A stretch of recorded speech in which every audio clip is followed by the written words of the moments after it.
I did not make it to the fiesta on March 24th, so I went to the Prizm panel discussion that was held at WTC.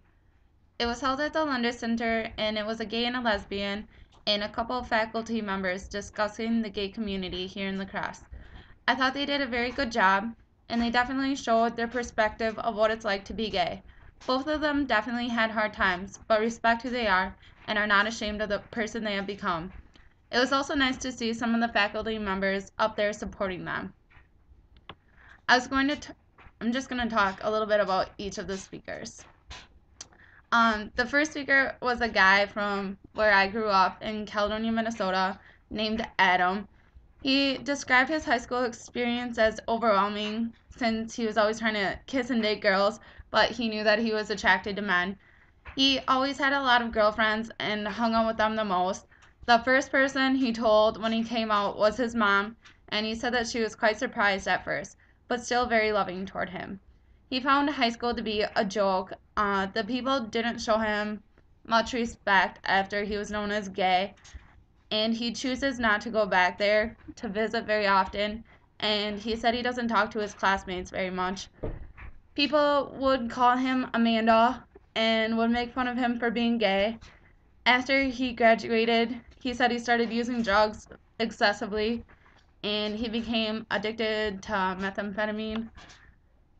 After he became sober, he decided he wanted to help people and he started working with autistic children. I think his story was very moving. It shows that we still have a long ways to come to make the gay community feel okay about themselves. Although you can't change people's minds, we can help make people understand that we live in a free country and being gay is just like being white. It's just a way of life and they didn't choose it.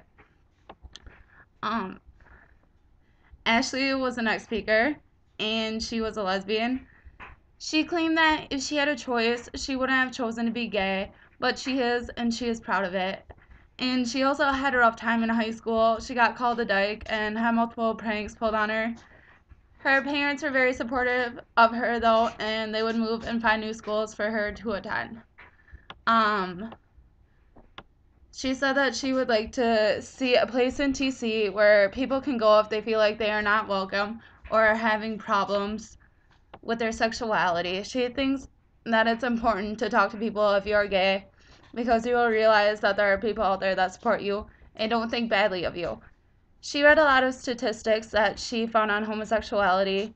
The one that I remember is very sad is that there are 3 LGBT